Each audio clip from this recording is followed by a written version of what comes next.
Kaixo ikusentzule eta ongi etorri Euskal Zidi programara. Dakizuen bezala, programa honetan, Nafarroako leku ezberdinetatik ekartzen ditugu gure gonbidatuak eta euskararen inguruan mintzatzen gara.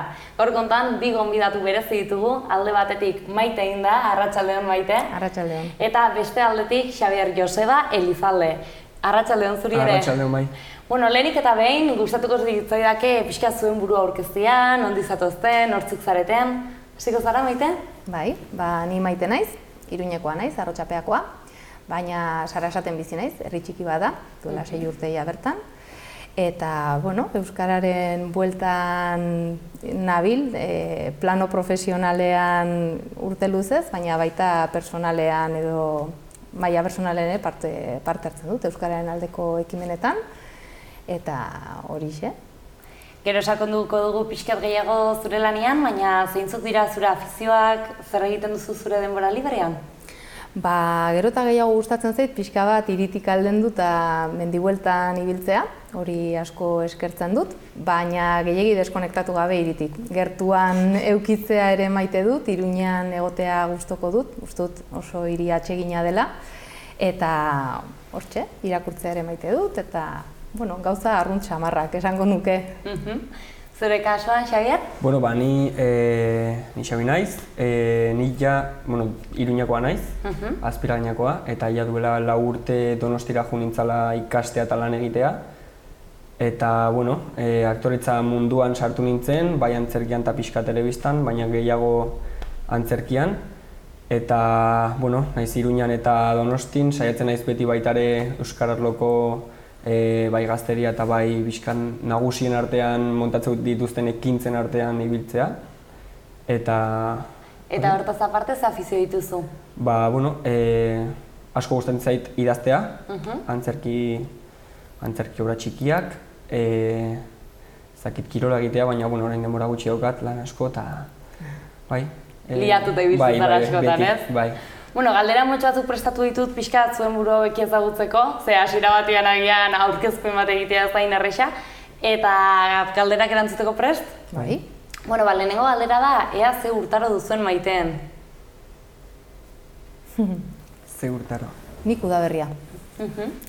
Gustatzen zait, uste dut, zorionekoak garela, 4 urtaroak bizi ditugulako, eta guztiek daukate bere xarma, eta maite dut gainera aldatzen joatea, ez beti egotea berdin, giro aldaketa uste dut hon egiten digula, baina bereziki udaberria delako pixka neguaren gotortze edo pixka batez, izten garen hori, eta egunak labur izatetik, luzatzen hasten direnera, dena loratzen hasi, eta pixka bat uda usai hori datorren garai hori gustatu egiten zait. Kalian eta bertze giro bat egoten da gainera, ez? Bai, eta naturak ere bere honena ematen duela dirudi ez, suspertzen da batean, eta bueno, udaberria sasoi polita iruditzen zait. Bai. Zure kasuan? Bueno, ni neguzalea naiz, ni hotza maite dut asko, ze beroakin ez naiz ondo ibiltzen, baina bueno, udaberria baita asko gustatzen zait loreak ateratzen direnean, eta udazkenan baita hostoa botatzen dituztenean zuhaitzak, baina Uda ez da zure Maiteena hori oporrena baina bestela ez. Hortik aparte ez. Eta itsaso edo mendikoak zarete? Ni mendikoa. Mendira joateko ohitura handia duzu? Bai. Herrian bertan oso gertu ditu mendi oso zoragarriak, Irurtzungo Erga, Beriain, Aralar, Urbasa ere bertan daukagu, hortaz gehiegi mugitu gabe, eta Ezkaba Arrotxapen bizi nintzenean maiz bisitatzen nuen, orain ere bai. Eta Hondartza bai, baina egia esan, gure kosta hain txikia denez eta hainbeste jende metatzen denez, eta hori da, eta igual justo udan baino, beste garai batzutan itsasoak ematen du ez, lasitasun bat, eta baina gehiago mendikoa naiz ni. Zu Xabier, Donosti bizita? Eske beti dilema izan dut ez, ezakit ni bai bili naiz gehiago mendian itsasoan baino, baina bueno, ja duela urte asko itsasoan hobeto bili naizela, gehiago ez dakit bai juten naizela kotxe hartu edo motorra hartu eta kostaldetikan, Donostitik Lekitxora, buelta, Zumaiatik eta... Orduan gustatzen zaizu kotxe turismoa alakoren bat egitea, Bai, baina ez dakit, inoiz ez dut hartu ez mendia edo itsasoa, biak nago hortxe. Biak maite dituzu. Bai. Literatura aipatu duzu gustatzen zaizula, Ze liburu, ze euskal autore maite duzu bereziki? Galdera horiek dira beti erantzuten zailak egiten zaizkidanak, irakurri duzun azken liburua gehien maite duzuna. Ez daukat halako autore bat edo bereziki gogoan dudana, gogoko dudana edo segizalea edo. Baina azken aldian, igual gehiago irakurtzen hasi naizela interesa eta nire behar personalek ere hala eskatuta, pixkat feminismoaren bidetik doazen batzuk, eta irakurri nuen azkenetako bat gai horretan eta berezi egin zitzaidana izan zen King Kong teoria. Bat esatearren eta ez naiz gehiago sartuko. Bai, ez zara gehiago sartuko oso gai kurioso daudelako liburu horretan, ez? Orduan luz emango zigu liburu horrek behin hasita. Zure kasuan irakurtzea gustatzen alta dizu, Xabier? Bai, asko, baina euskal aktoreak gehiago irakurtzen ditut antzerki obrak eta aspaldikoak, bai, Henrik Ibsen edo horrelakoak. Eta ze panoramika dago idatzizko antzerkian Euskal Herrian? Hau da, badaude obrak idatzirik euskaraz? Badaude, baina liburuak ni gutxi ezagutzen ditut eta nire gustatuko litzaidake etorkizun batean nik irekitzen dituan obrak edo espero saiatzea irekitzea idaztea eta jendeak bai ezagutzea eta ez bakarrik irakurtzea edo ingeles edo erderaz eta baitaren nabarmentzea euskaraz. Orduan hor badago oraindik lan bat egiteko, ez? Zerran daiteke? Eta hor gaude. Aktorea izan eta imaginatzen dut pelikulak eta maiteko dituzula, ez? Da seriak eta badago baten bat markatu izuna edo bereziki maite duzuna? Gogokoena badago duela zakitzen bat urte, baina bat atera zen Noviembre izena. Eta oso potenta izan zen, garai hartan kriston arazoak izan zituzten antzerkiarekin eta ez dakit, justo duela 2 urte ikusi nun Printze Txikia, pasazutela euskarara, eta ikusi nun Donostiako zinemaldian, eta iruditu zitzaiten oso politxa, liburu hori txikitan irakurri nun, eta ez dakit euskaraz entzutea guztia... Ilusioa dut zenun, ez? Zu pelikula eta serie zali altzara? Ez asko eta pelikule gero eta nagi handiago ematen diat igual serien formatuetara ohitzen hasia garelako, ez da? Gero eta gehiago eskertze ditut formatu laburragoko batzuk eta... batzuk ikusi izan ditut, baina ez da bereziki nire zaletasun edo hortan enaiz sobera jantzia. Eta musika euskalduna entzuteko ohitura duzu? Bai. Zein da zure talde gustokoenetako bat edo zein? Pues nire gustokoena orain da, jende askoren gustokoena, baina garai betean ez zen hainbeste, Berri Txarrak da nire talde kutxunetako bat. Eta beste asko ere bai entzute ditut, amaite ditut, baina ez dakit gehiago esatea. Badagoela besteren bat bereziki Berri Txarrak askotan entzuten baitugoela maite duzuna edo kuriosuagoa dena agian? Ez dakit, oso hauts berezia gainera zuzenean ikusi genuen hemen Iruñan egon zen, Izaro. Hori ere belaunaldien kontua ere bada, ezta? Uste dut azaleratzen ari direla gazteagoak diren taldeak eta autoreak eta bar, eta Izaroren ahotsa eta kantatzeko modu hori berezia ere egiten zait, uste dut Berri Txarraketik diferentea dela eta hortxe bi ale. Zu baduzu hor talde txoren bat bereziki maite duzuna? Bai, txikitatik nik Sorotan Bele asko entzun dut eta jarraitzen dut entzuten. Eta gero baitare musika instrumentala asko gustatzen zait. Kalakan edo baitare Korrontzi ahotsa egitunak oso politak.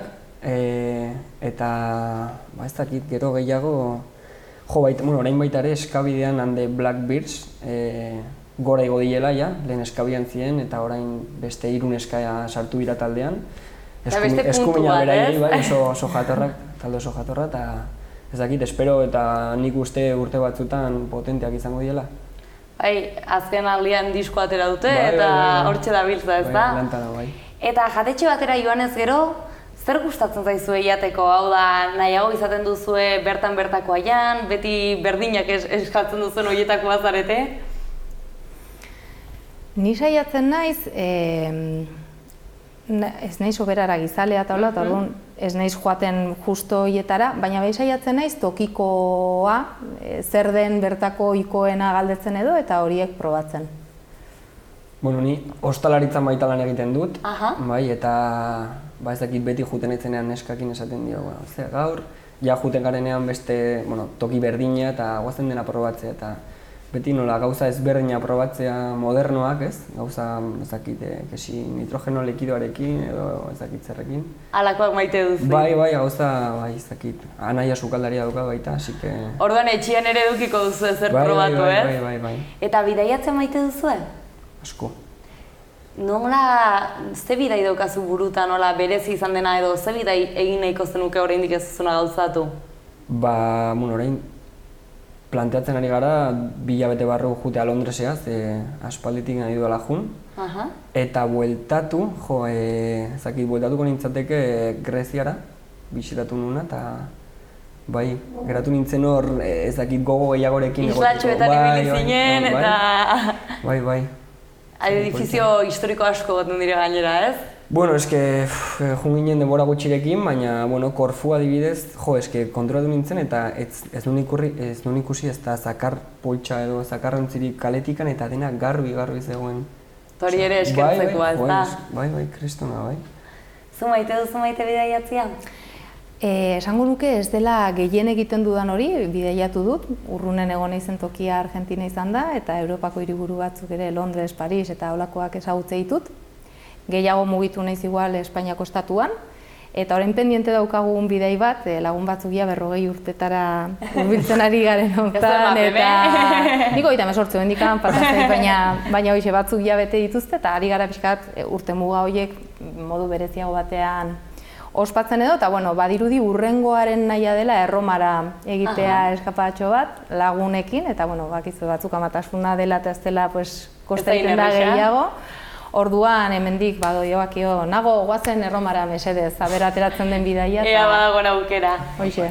Euskal Herrian pertsona askok eragin dute euskaran eta pertsona asko izan dira referenteak, ez? Baina batzutan gure referentiak ez dira hain ezagunak eta beste batzutan bai. Zuen kasuan baduzu euskararekiko pertsonaren bat oso referentzia izan dela zuentzat edo uste duzuena referentea izan dela Euskal Herriarentzat? Ez da galdera erresa, gauza hori prestatu barzien horrekin. Bai, ez da. Aero daukana da, baten izena esaten bauzu eta bestean, ez da. Giroia kutxillo, bai. Bai. Ni guztiko naiz. Euskal Herri mailan niretako erreferente bat igual hasi nintzenean ere bere bueltan asko esplikatu ziatelako eta niretako deskubrimendu bat izan zen Txillardegi. Nik Euskal Filo ikastetik nentorren eta autoreak eta ezagutzen dituen daola, baina gero ja praktikara jaitsi nintzenean da hasi nintzenean lanean eta Txillardegiren testu batzuk egin zitzaizkidan oso argigarriak eta gero sentsazioa ze visionario, ze gaitasun garai hartatik hainbat gauza mahai gainean jartzeko eta aurre ikusteko, ez?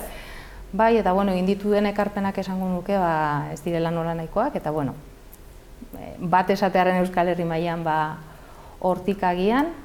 Eta gero, maila personalean, nire ibilbidean, niaekan hasi nintzen 23 urterekin lanean, eta ondotik Euskaren Gizarterakunden Kontseiluan aritu nintzen, da hor topo egin dut jende askorekin, enaiz izenak zerrendatzen hasiko, baina personak igual Euskal Herrin mailan izenik edo ez daukatenik, ez daukatenak sobera ezagunak ez direnak, baina eguneroko lan horretan ekarpen itzelak ite dituztenak eta beraien gandik da gehien ikasi dudan. Eskertzekoa dena, ez? Askotan itzalian egoten baitire lanik handienak. Bai, gainera nik zorte handia izan dut, ze oso gazte hasi nintzen, eta hortaz ni baino gehiago zekiten denek, eta eskuzabaltasun handiz jokatu du jendeak nirekin, eta ekarpen oso handiak egin dizkidate egunerokoan, eta jantzi naute, eta gaur dakidana neurri oso handi batean, bidean lan egin dudan persona hoiei esker izan da. Zure kasuan, Xabi? Jo, pentsak nabil, baina ditut izenak, baina ez dakit, txikitatik Joseba Sarrionen dia asko jarraitu dut, gero hori idazketa kontuekin, eta bere historiakin, eta Mikel Laboa baitaren musikari buruz, eta hor lan asko gintzun, eta... Asko egoren ziren horrez, zerrenda hortan. Bai, pentsatzen nabil, baina... Aurrerago ere erantzun dezakezu, emango izu tartetxua.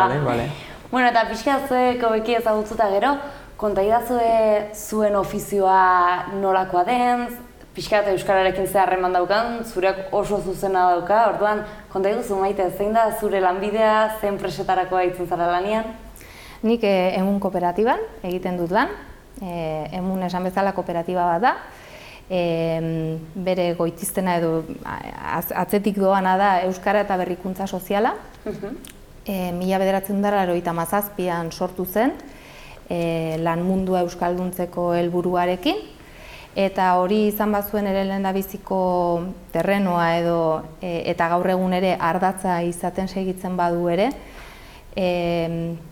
eginda pixka bat ikuspegi hori zabaldu ez, horregatik dator berrikuntza sozialaren planteamendu hori.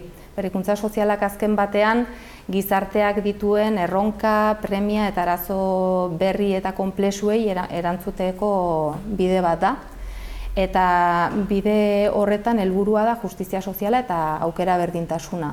Hortaz, euskarak eskatzen duen eraldaketa sozial horretako ikaspenak eta irakaspenak beste gai batzuetan ere eragiteko baliatzen ditugu eta beste gai batzuetako lanketetatik euskararendako bestelako planteamenduak ere ekartzen ditugu. Da jorratzen ditugu besteak beste, parte hartzea, genero berdintasuna, aniztasuna, enpresen gizarte erantzunkizuna eta Zeintzuk dire zuen enpresa perfilak? Guk zein enpresetarako lan egiten dugun. Asko lan egiten dugu enpresetan, nagusiki kooperatiba gintzaren bueltan, Arrasaten sortu zen Emun, eta bertan jakina den bezala, baiara horretan kooperatibismoak oso presentzia handia izan du historikoki eta baita gaur egun ere. Eta bertan, lantzen diren euskara planek erantzuten diote hain zuzen ere, pixkat kooperatibagintzaren oinarri horri ez, tokiko gizarte eta kulturari ere ekarpen bat egite horri eta bertakoari ondare hori ematean ez. Hortik abiatu ziren langileek eskatuta euskara lan munduan ere lantzeko behar horri eta nagusiki enpresa perfil horretarako lan egiten da, baina hori ere edatzen joan da.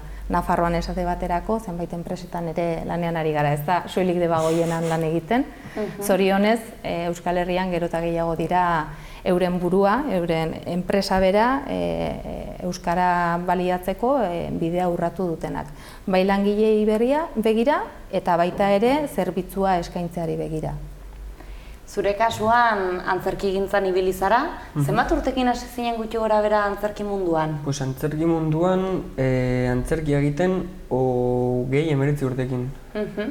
Eta nolatan sartu zinen mundu horretan, hau da, zeintzuk izan ziren pixkat zure hildoak jarraitu nahi zen ditunak edo zure referenteak?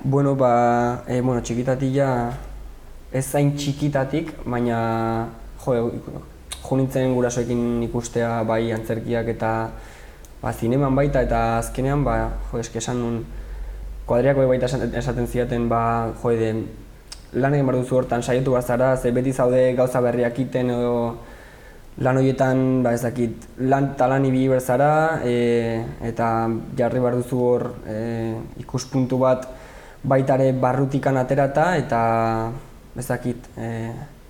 eske oso zaila, Bai, pixka sentitzen zenula behar bat bezala, ez? Bai. Hortik... Eta hori, kasualitatez sartu nintzen ETB-en eta hitz egin nun beraiekin, hor antzerki baita lan egin zuten jendearekin eta esan zidaten ta Donostira joan behar nintzala. Apuntatu nintzen, hartu ninduten eta aurten ja bukatzen dut. Zenbat urteko formakuntza da eta ematen duena? 3 urtekoa. Eta euskaraz da formakuntza hori? Euskaraz. Euskaraz, erderaz eta baita ere testuak italianoz daukagu. Bai. Eta konta iguzu pixkat nola funtzionatzen duen TAEK?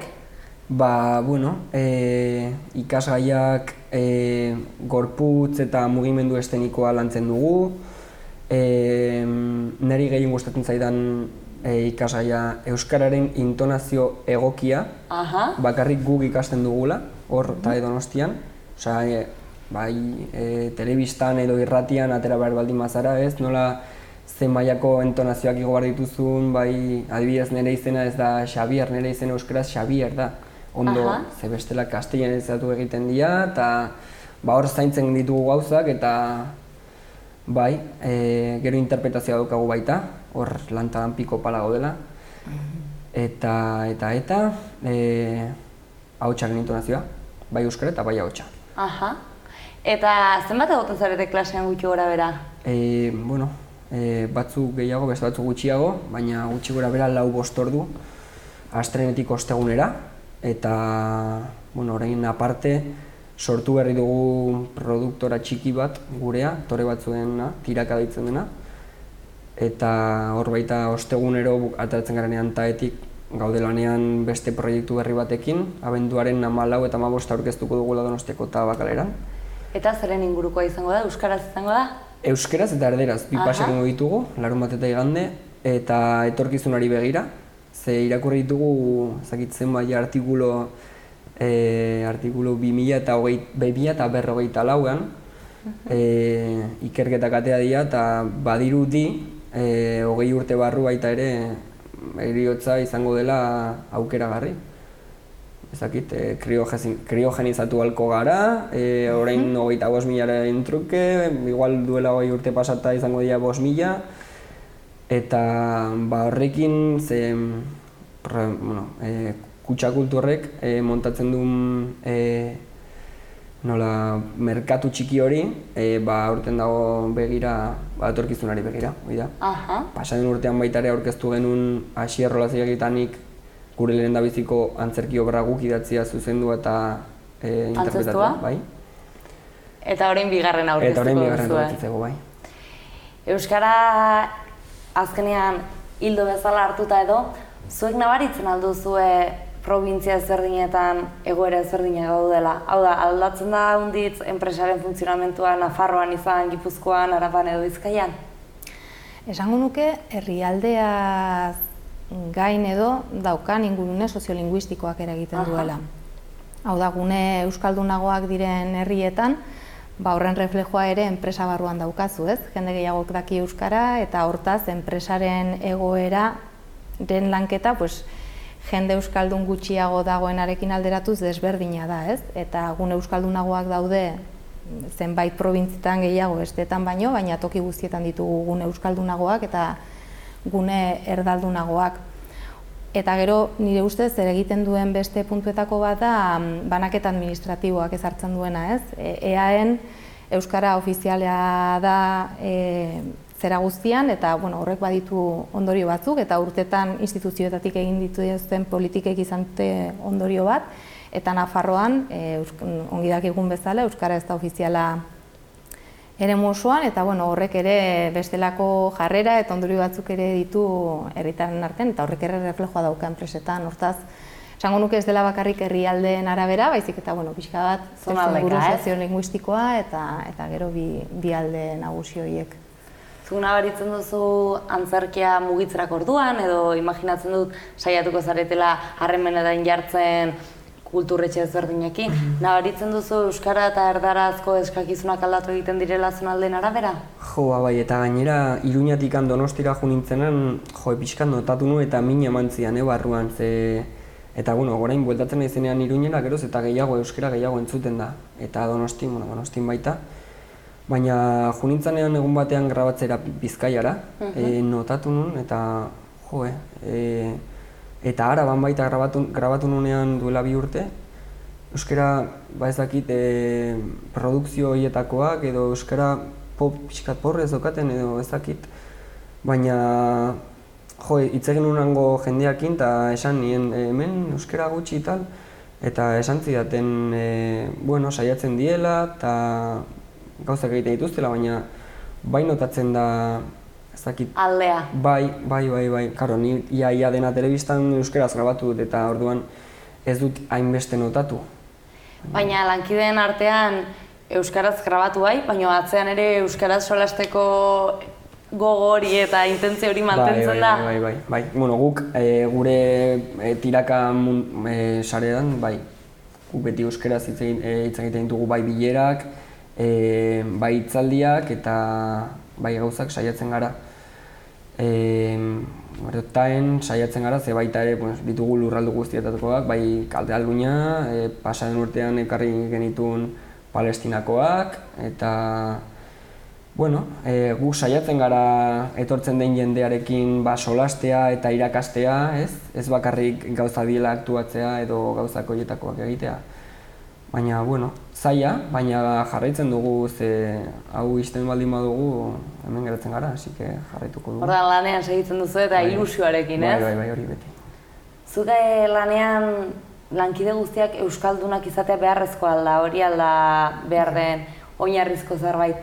Eta euskaraz solasten den hortan, zuek ere bai saiatzen zarete lan egiten duzuen enpresa guztiak euskarari balio minimo bat ematea, edo zuekin kontaktuan jartzen direnak orain eremu zabalago bat hartu duzuela ez dute euskara zertan bermatu beharrik? Bueno, emunen denok euskaldunak gara eta hori ezinbesteko baldintza da gure jarduna euskaraz zerbitzua eman eta lan egiten dugulako eta hori zalantzatan jartzen ez den zerbaita, nolabait esateko. Eta hori bera, bueno, emunek definitua dauka bere barne hizkuntza politika nolakoa den eta besteak beste aintzat hartzen da ere emunek egite dituen harremanetan euskararen kudeaketa nolakoa izango den. Hortaz, gu kontratatzen gaituztenean, akaso igual berariaz euskara ez lantzeko ere esate baterako parte hartze prozesu bat, udal batek egiten diguen kargua, nahi dutela landu gai jakin bat, ez? Euskararekin loturarik ez daukana. Guk beti bermatzen dugu euskarak eukiko duela presentzia eta erabiltzeko aukera eukiko dutela bertan parte hartzen duten herritarrek eta hori zaintzen da oso modu zehaz batean, idatzizko dokumentuak nola banatuko diren, aurkezpenak nola egingo diren, bertaratzen direnen hizkuntz gaitasunaren arabera nola kudeatuko den saioa, xuxurlarien bidez euskaraz egingo den soilik, bi hizkuntzak erabili beharko diren, taldeak antolatuko diren hizkuntza gaitasunaren arabera edo ez, bueno, hori dena asko zaintzen dugu, hori baita gure ardatza. Hortaz bai, ez bakarrik soilik euskarai lotutako proiektuetan, baizik eta beste guztietan hori gure DNA-an doa, nola esateko, hori gara. Orokorrean, zuen inguruan, nola ikusten duzu euskara kuadrillan, familian, uste duzu kontzientziazio hori badagola, erabilera baduzue? Bueno, gure kuadrillan bai, denok euskalduna gara eta saiatzen gara. Batzuk, bueno, noizbenka porrota egiten dute, baina bai, eta jo baita ere, konstiente izan behar gara, nahi eta nahi ez, euskaraz hitz egin behar dugu, ez badin badugu euskaraz hitz egiten galduko dugu, eta hori ez gure kuadrilla, kuadrilla guztiak, eta asko entzuten dugu adibidez Iruñan, nagonean kuadrillakoekin, bai, jungo gara, euskaraz hitz egin dugu, tal, baina azkenan hori galtzen baldin badugu, jungo da, eta Donostin baita, Donostin denak euskalduna gara, denak euskaraz hitz egiten dugu, eta ez dakit. Uste duzu kontzientziazio hori ematen dela gazten artean edo kosta egiten da? Kontzientea diela eta kostatzen dela. Zuk nola ikusten duzu, imaginatzen duzu euskararen bueltan urte batzuk dara mazkizula lanean, kontzientziazio hori igozioan da, jaitsiz? Esango nuke denetarik dagoela, ez? Bai uste dut, eta karo, egoerak oso desberdinak dira tokian toki. Baina igual Nafarroan zentratuta, esango nuke bai eman dela jauzi bat oso haizearen kontrakoa izan dena gainera, herri mugimenduari, herri eragilei esker eman da Nafarroan euskararen bueltan eman den aurrerakada, ez horren beste instituziotik etorri den aldeko haizeagatik, kontrakoa izan baita Nafarroan urte luzez, ez? Kontrako politikak aplikatu dira, euskararen kontrakoak, eta kontrako haize fuerte hori egonagatik ere aurrera egitea lortu da, ez? Eta hori izan da esan bezala, jende antolatuak egin duen lan itzel horren ondorio. Eta horrek ekarri ditu, hainbat proiektu abian egotea, ikastolak egotea Nafarroan, AEK eta IKak ere jende handana bat euskaldundu izana heldua garaian, beste hainbat eragile egotea, kultur eragileak direla, eta horrek guztiak utzi du ondare bat, baina gero sentsazioa daukat ere, kontzientziazioa bera, batzutan badirudiela, ja egiten da, ez, badaude euskaraz hitz egiteko aukerak eta badaude euskaraz bizitzeko moduak eta ez dakit halako erlaxatze puntu bat dagoen eta gero ere zenbait terrenotan ezin sartu bat edo, ez, kosta egiten dela lan munduarena gure lan eremu fuertea dela, hor lan handia dago egiteko, ez? Ez da nahikoa eta postu handi bat eginda Euskal Herri mailan bereziki ezagutzan eragiteko, ez? Bai hezkuntzaren bidez, jendeak ezagutu dezan, eta baita helduen euskalduntze alfabetatzearen bidez, Baina ez da igual horren beste intziditu eremuak, espazioak euskalduntzen. Zuk euskaraz jakiteagatik zure espazioak, zure lantokiak espadu euskara erabiltzeko aukerarik ematen, alperrik ez, hori galdu egiten da. Ez da geratzen soilik norbanakoaren borondatearen baitan euskaraz egin ahal izatea. Behar dituzu inguruan beste euskaldun batzuk ere bai, eta horretaz aparte, programa informatikoak euskaraz, zure txostenak edo lanak euskaraz egiteko aukera, hor badago kate oso bat, ez? Eta hor esaterako lan ildo handi badago jorratzeko, eremu batzutan aurrerago daude Nafarroan baino, Nafarroan ere bide hori irekita dago, baina hor oraindikan ibilbide luzea dago egiteko. Zure ustez, eta zure irakasleak imaginatzen dut ere gai hau aterako zutela mahai gainera momenturen batean, euskaraz lan egitea aktore bezala eta zure bizitza hortik joatea posiblea da? Ba, nik uste posiblea dela. Ze asko joan behar ginen Madrila, eta hori errexena da. Baina ni adibidez aukeratu nuen hemen geratzea, hemen Iruñan ez, baina Donostira jutea, eta saiatu behar naiz. Eta hemen geratuko naiz, eta ez dakit igual Angel Alkainen etorkizuna ez dut uste izango dudan, baina ez dakit saiatuko naiz gutxienez euskararekin aktoreak altxatzen, ez? Eta euskararen ondorioak baitare jasoko ditut, baina bueno, badakit daukadana, eta bai, nik ezakat arazorik hemen geratzeko, euskararekin lan egiteko, euskararekin aurrera egiteko aktore moduan, eta ekin behar diogu. Bai dela pixkat, igual, arriskutsua, batzuk esan dute arriskutsua, baina nik ez dut uste arriskutsua denik. Zuk hortan sinisten duzu eta saiatu bederen saiatuko zara. Eta bukatzeko, etorkizunera begira, nola ikusten duzuen Nafarroa euskararekiko? Aurrera, beti aurrera. Uste duzu aurrera joango dela, uste duzu hemendiko 30 urtetara Nafarroan euskaraz solasten jarraitu ahalko dugula, berdintxo egongo dela? Nik dudarik ez dut, eta dudarik ez dut uste dudalako euskaraz bizi nahi duen herri bat badagoela hemen.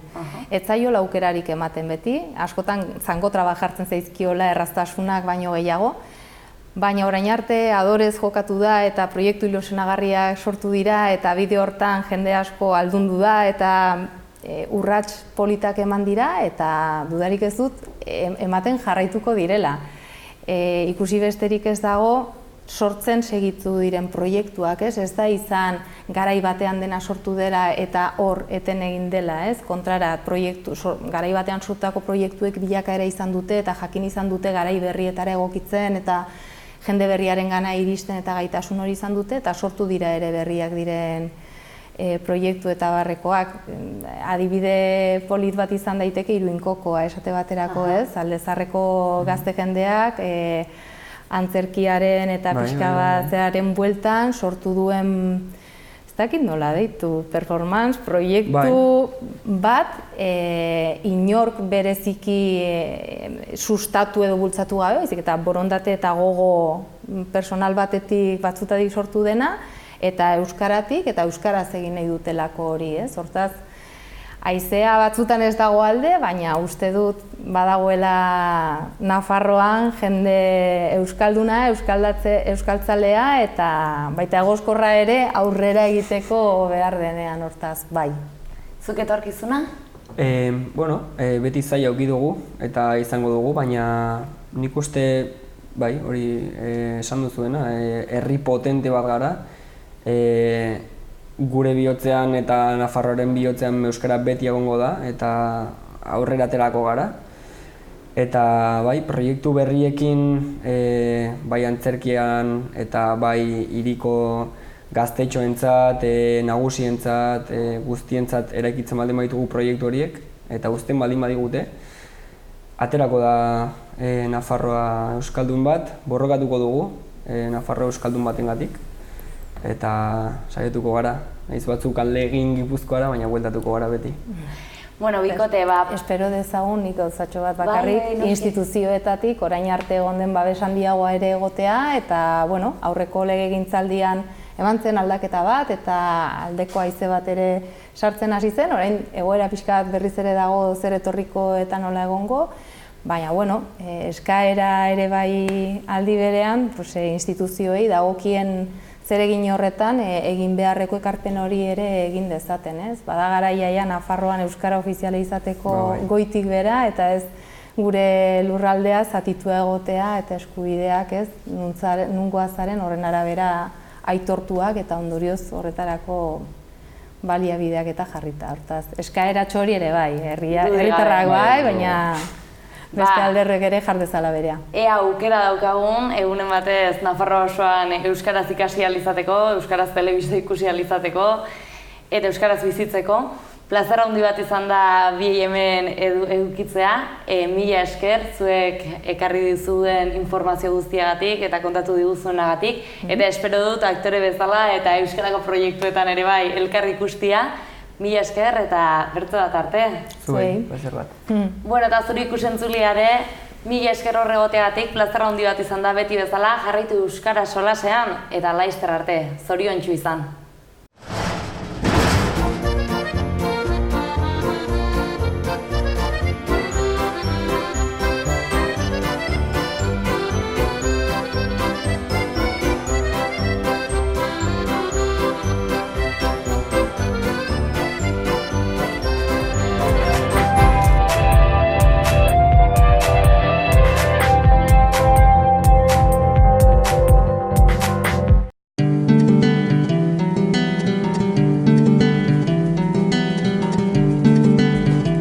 Saio hau Nafarroako Gobernuak diruz lagundu du.